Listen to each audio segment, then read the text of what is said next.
making history. Absolutely phenomenal. And Ace is the champion of the Intel Extreme Masters World Finals. Storm's still not quite done. MC is going to take this fight, though. 3 seconds left. Last 2 rounds of Asher's got to start it well for ESC. And this is a massive move for Zez, but he's not content with just a Nexus kill. He wants to win. And it's all done. A flawless win. Unbelievable Rogue with a 4-0 victory over Classic. And they did it again in the Black Finals. It's Norby! Give it up for your Intel Extreme Masters World Champion!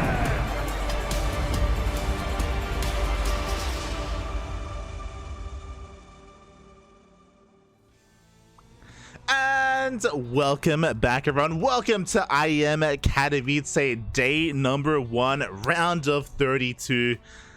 We are the CranKy Ducklings. I'm your host, ZvP, and with me for the first time for IEM Katowice, I would like to welcome the wonderful, the beautiful, the AsherBro. Quack, quack. Let's go. Oh my god, yes, we thought we weren't going to be a part of the broadcast, by the way. It was a bit of a last minute decision. Originally there wasn't going to be a D stream for Katowice, so we got into the DMs. We were like, no. Are you going to pull a home story cup? Are there really going to be matches that aren't casted? And we got in. We're a part of it, like, again, for another year. Called them up and said, we've done enough replay casts. We need everything to be casted. We need everything to be live. We want to be live again, Pop. We've been doing replay casts for like a month. Well, yeah, it's extremely exciting to be going live once again. And yeah, just want to welcome everyone to the start of IEM Katowice. It's so exciting. Exactly. It's been a long time coming. We've had a bit of downtime in the off season ever since Home Story Cup. We've kind of been waiting and biding our time, especially with the new map pool, especially with the new patch. I know everyone is excited, not just for the games, but also for everyone to be at this massive live event. I know IEM Katowice, it's always like, I mean, it's the grand finals now, you know. It's great to see everyone there live at the event. Yeah, there's like a number of reasons why this is so exciting. I mean, it's still, I know it's been a little while that we've had live events back, but it still feels kind of fresh. It feels like it's been, you know, not long enough that I'm not still excited about the live events. And this is such a big one, especially with the new maps and new patches. I'm just very, very interested to see what everyone has prepared. Definitely. That's probably the most exciting thing. We kind of went over it. We had a bit of a podcast a couple of days ago going over Katowice, and the biggest thing that we took note of is that for the past month, a lot of players have been kind of shying away from weekly tournaments, and they've been shying away from revealing their builds, and that's what we're all really looking to see, is what they have been working on this entire time. Is anyone going to come out with a new style? Does anyone have any way to abuse the new maps? I hope so. God, that's what I'm looking forward to. Yeah, I think if anyone had anything special with Katowice so close, I feel like they would be holding on to it. So I'm definitely expecting to see some new stuff, some interesting stuff, some exciting stuff that we can, you know, go try on the ladder ourselves as well. Definitely. And as we kind of start to get things underway, we can have a look very quickly here at the bracket here for day number 1. For those wondering, there is a group stage, which is where the majority of the players were seeded into. But before that happens, there is 1 slot in each group available. And yeah, we're here to find out who fills in that slot.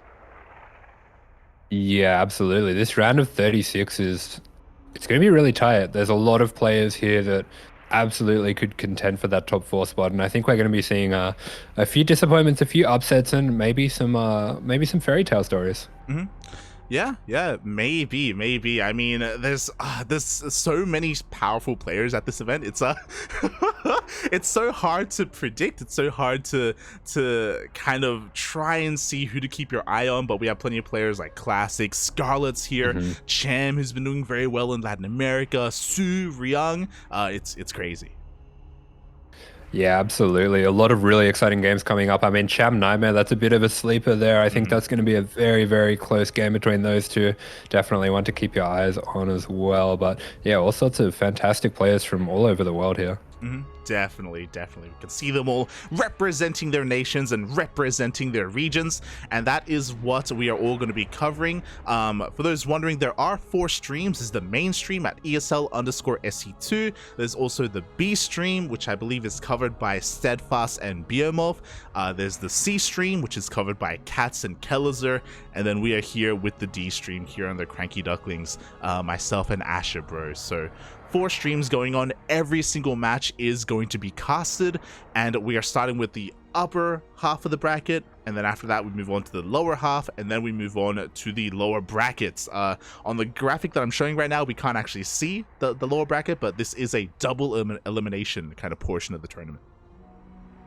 Yeah, absolutely. So if any of these players do get knocked out up the top here, they will have a second life. They will have another chance to try to get through that second bracket. So there's plenty of StarCraft ahead of us. There's qualifying matches going to be best of 5s as well. So it's going to be very exciting to see these players playing through the full range of maps and just showing us what they've got, getting us prepped for, you know, the rest of the tournament as well. Oh yeah. It's going to be so juicy. Speaking of the rest of the tournament, quickly switching over to the group graphic. Here we can see the spots that those 36 players are vying for. There are 4 very stacked groups. Yeah. We kind of went in depth over each of these groups a couple of days ago, but yeah, they are brutal. Yeah, I mean, if we do have a bit of an upset in that round of 36 and a player going through a little bit unexpectedly, they're going to have a tough task ahead of them in any of these groups. These are absolutely, it feels like the top 20 players in the world that I'm looking at right here. It's a fantastic set of players that we have here, and it's so good to see so many people able to make it out.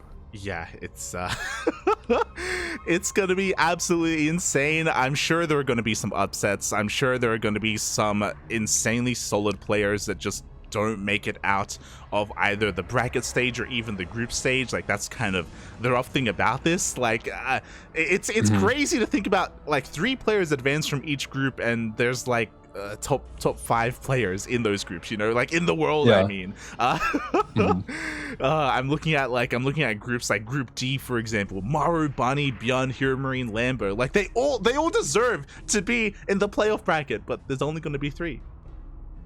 Yeah, there can only be 3. I mean, for all of these groups, there's some big fan favorites in here.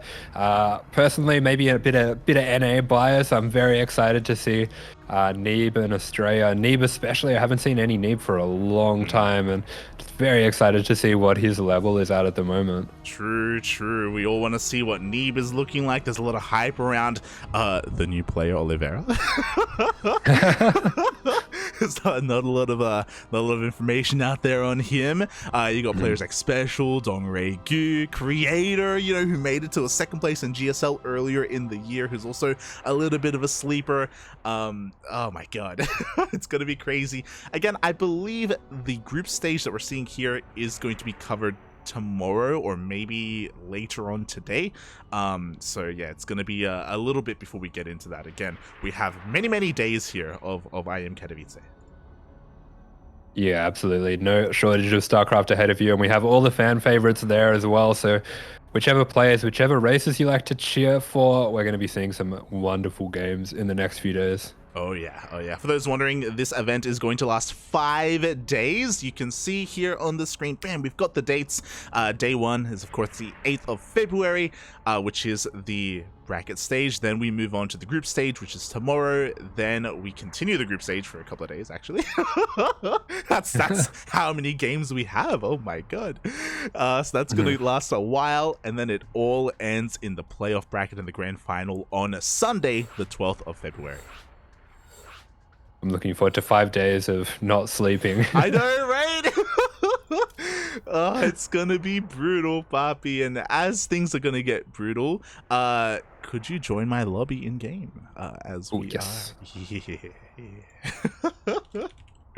Oh my god, we were just kind of going over all the formats, all the groups as we are getting ready for our first series of the night. Oh, and it's gonna be a bit of a spicy one, a bit of a ZvP. Yeah, absolutely. So kicking things off with a ZvP. ZvP, a matchup that has been undergoing a lot of change in the last year. I mean, we had a very stale, kind of slow air toss meta. And, Hero came back. He showed us a new way to play the game. We had that patch as well that nerfed the Void Rays, nerfed the Queens as well. And it's completely shaken up the matchup. And we've had a very exciting and dynamic matchup in ZvP for the last year or so. Definitely. Also, I'm unfamiliar. You're in my lobby, correct? Yes, you're Yes. Oh, okay. Beautiful. It's a little bit confusing because we have a bunch of aliases going on and we're trying to figure out who's who. If you didn't realize, I'm the one with the star as the portrait. Yeah. Just so I can distinguish myself. But we are going to be loading on in. I see a lot of people in the chat already cheering for these players. Oh boy. As a reminder as well, this is a best of 3, not a best of 5. Yeah, absolutely. Best of 3, so not as much room for error.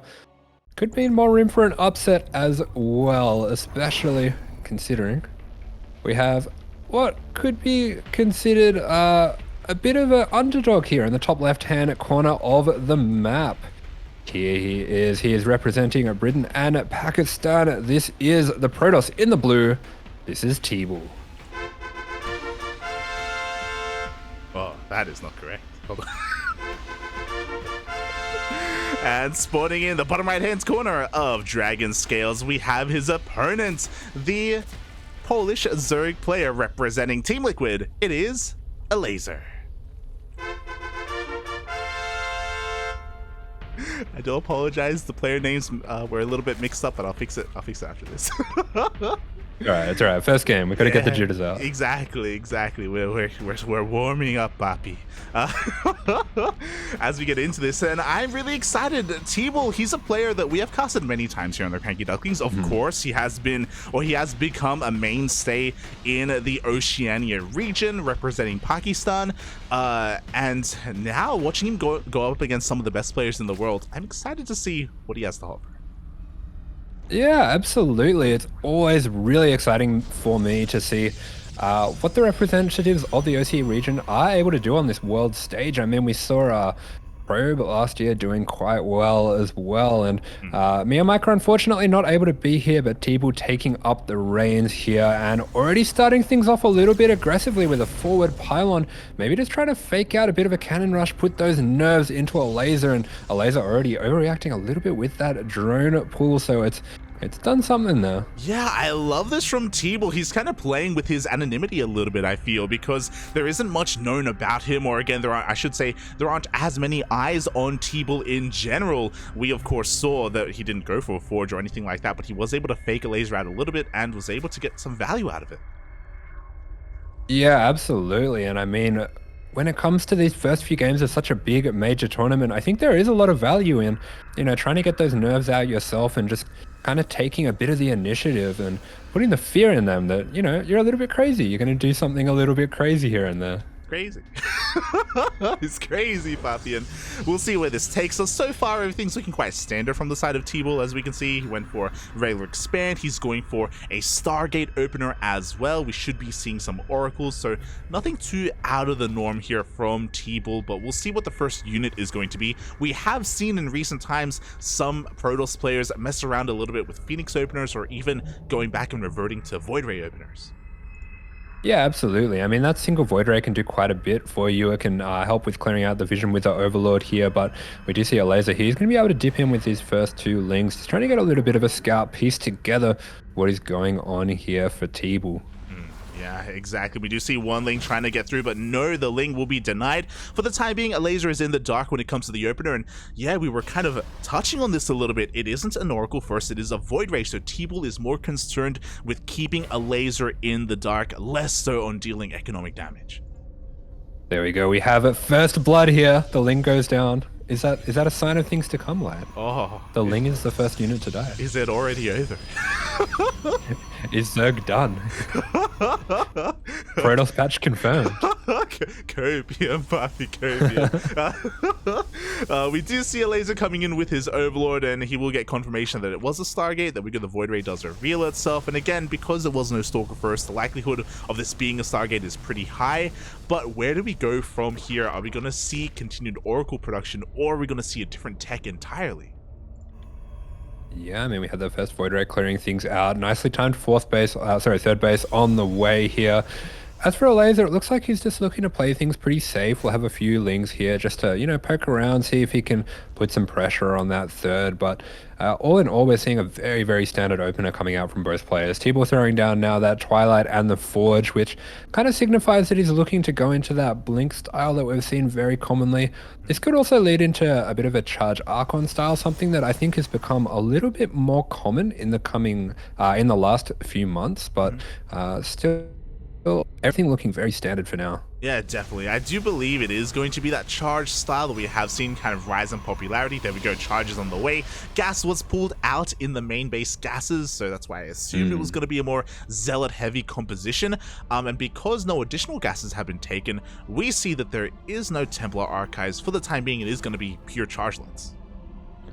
There you go. We got your sharp Zerg eyes on the broadcast. You're like, I've died to this before. I know how to find this out. It's like I may not I've know seen how the to, clues. I may not know how to survive it, but I know how to die to it. Okay.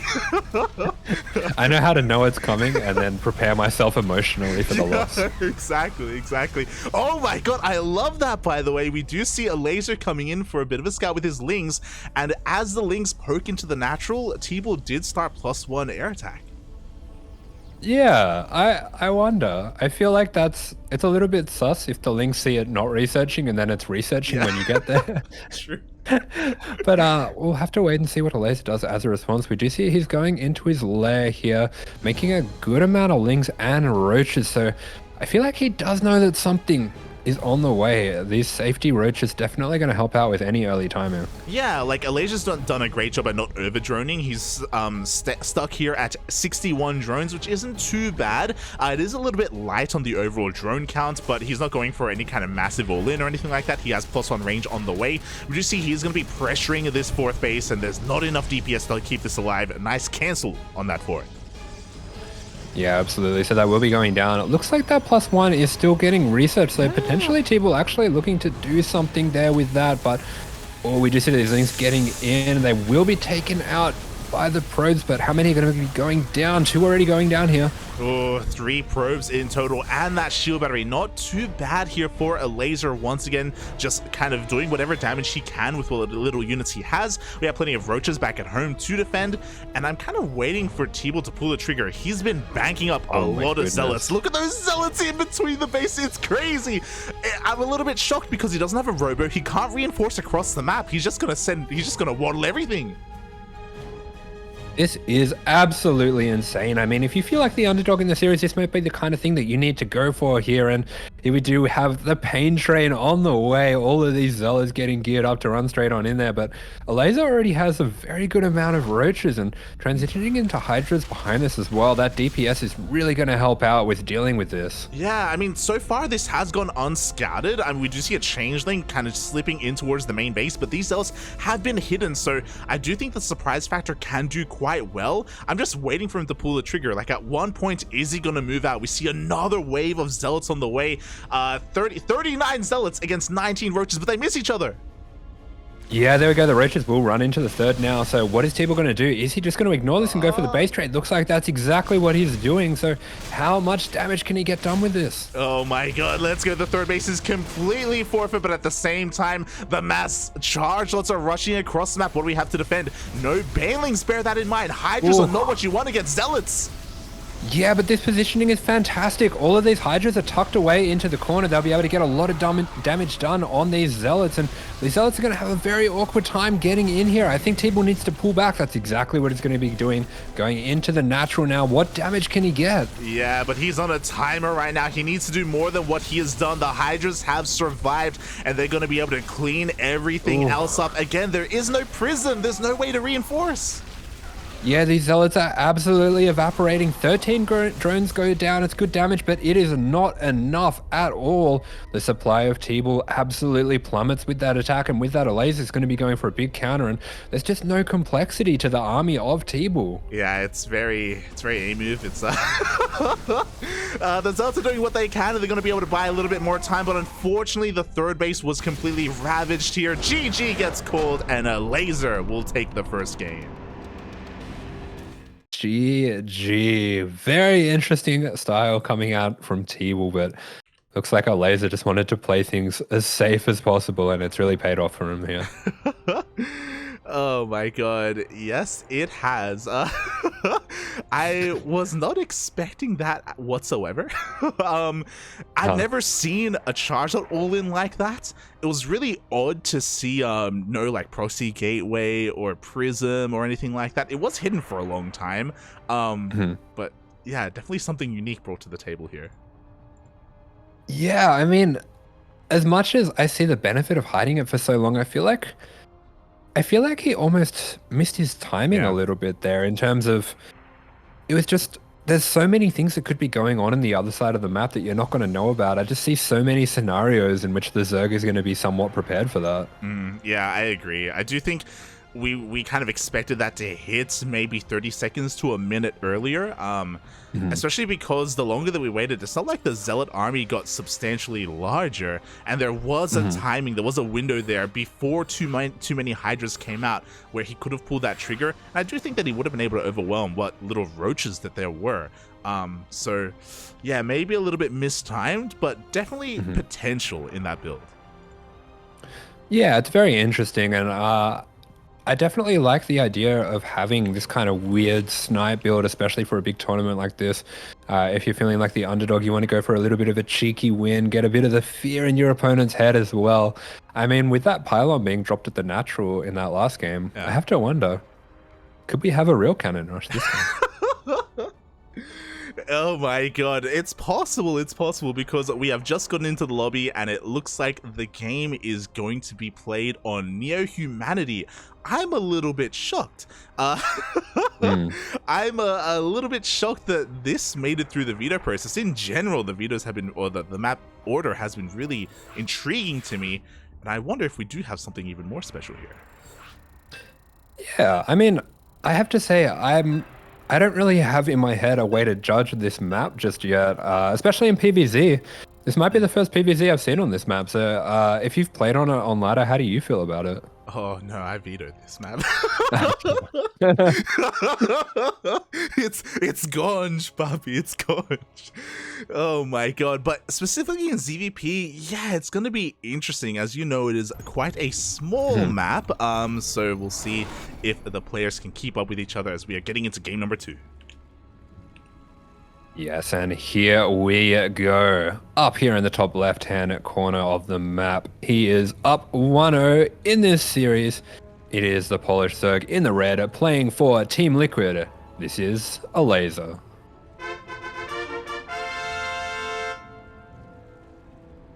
And spawning in the bottom right hand corner of Neo Humanity, we have his opponent, the Pakistani / English Protoss player. He is blue, he is TeebuL.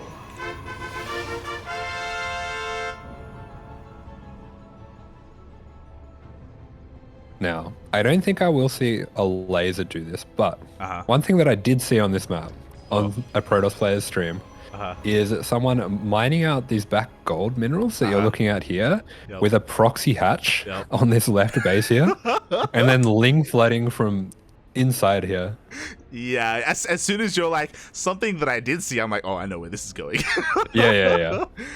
Oh my god, exactly. It's definitely an opportunity. It's definitely something you can pull off, especially in the kind of early like infancy of this map pool, because we haven't had too many games. Because of that, the likelihood of the Protoss player scouting this area is going to be a little bit lower than, say, a month from now, for example.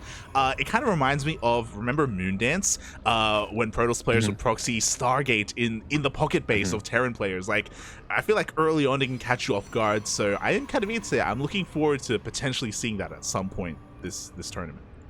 I feel like It's a pity we don't have Mio Micah here because he would absolutely do something like that. But yeah, there's some neat tricks you can do there as well. You can actually take the gas and mine the minerals and the gas and the minerals and the gas, and it just mines through the minerals. So yeah, there's potential. There's definitely potential here. Unfortunately, Elazer isn't taking advantage of that. Again, he isn't the most cheesiest of players, so I never really expected that out of him. But you know, get a Rainer in here or something like that against a hero. Maybe. For the time being, a pretty standard opener. Talking about this kind of gold mineral wall. I'm curious to see, okay, never mind, if the Zerg player or the Protoss player even would be willing to mine this out to try and expand and take this as their third. Yeah, this is something really interesting that I'm sure that these players have been trying to theory craft, trying to do the math on as well, because you just have to work out whether it's worth the amount of mining time that you lose from long distance mining this gold to get that linear base. So Elazer is a player that does his research, is very well optimized with all of his builds. So I'm quite confident that if he thinks it's worth it to take the triangle, that it's probably mathematically better here. Yeah, I definitely, especially as a Zerg player. As a Zerg, you want to be taking your third base a little bit earlier, so trying to mine through these minerals wouldn't be worth it. I have to wonder if maybe it'll be worth it for a Terran player, just because you don't have to build your CC on location, so you can start building it ahead of time and start mining from these gold patches ahead of time as well. That's, again, if we want to play on a map like this. So, yeah, I guess we'll kind of see what becomes trendy and what doesn't. Yeah, absolutely. But taking a look at how things are coming together here, we have a very early third coming down for TeebuL. He has the one Oracle finished here and those couple Adepts, but yeah, this does feel like a very early third. Is it just one gateway that he's on? Yeah, just one gateway here. Yeah, a one gate opener. He delayed his second gate for a very long time because you don't need one here on Near Humanity to wall off, I should say. So you can be a little bit greedier, and I kind of like this. We were talking a little bit about it earlier, how Elazer isn't really one to be hyper aggressive, but maybe I spoke too soon because that is an early Roach Warren, and this man is making a lot of links. Yeah, I mean, this wall is a little bit suspect, I have to say, and I think Elazer might have been able to piece together that this is a little bit greedy. He sees the third now, so he knows that this third is quite an early third. TeebuL going to be sending both of his oracles across the map. He could get in a lot of trouble doing this. There we go. He sees the Lings and he pulls back. Good at decision making there. Yeah, he recognizes the threat that his third base is going to be under. As soon as that happens, by the way, we do see drones coming out from Elazer. So even though he invested into a Roach Warren, he hasn't made any roaches whatsoever. He's just heavily droning behind this while he shows and reveals his Lings. Ooh, and here we go. TeebuL going to be spicing things up once again. So we do have that blink on the way, and behind this, it's going to be a DT shrine. So this is, I feel like, a little bit of a signature unit of TeebuL, the DT. Definitely. I do think that DTs aren't anywhere near as impactful in this matchup as, say, against Terran or even Protoss, but I'm really curious to see how this plays out. We do see a shield battery finishing up at the natural. The Lings were revealed with that revelation from the Oracle, so TeebuL is fully aware of their positioning and where they are going, so he should be perfectly safe and sound. It's all about whether Elazer can scout and prepare for these DTs. Yeah, these Lings of Elazer have been putting a lot of pressure on. They have been keeping TeebuL back at home. He's been desperately trying to get these oracles across the map to get some scouting done.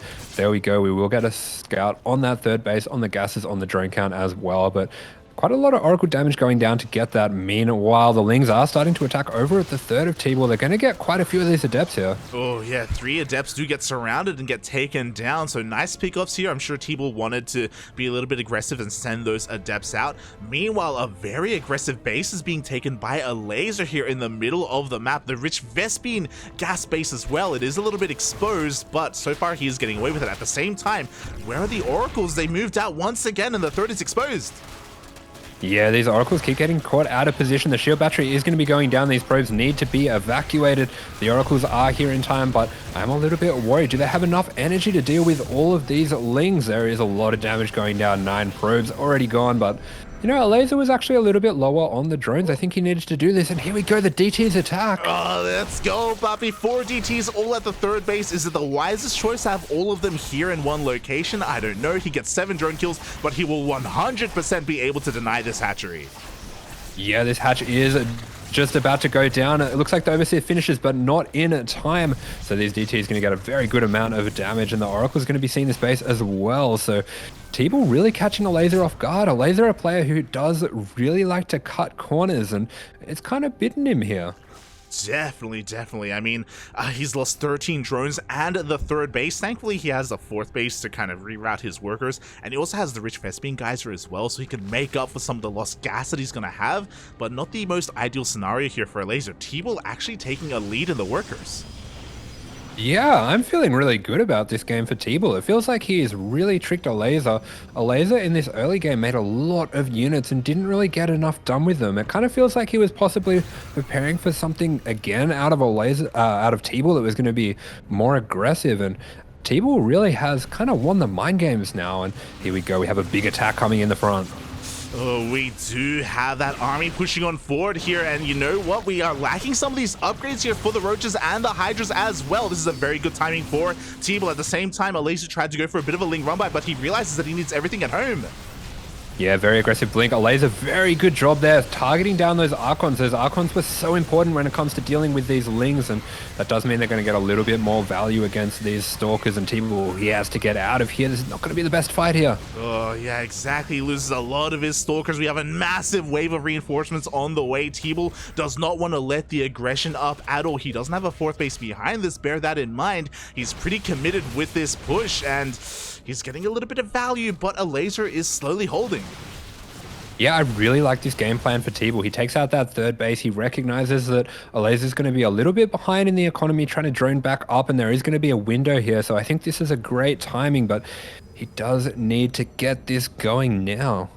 He really does. The longer this goes on, the worse it will be for TeebuL. We just see another Ling run by. He's going to be hitting this third base, and TeebuL has nothing at home to defend, and recalling is not going to be an option.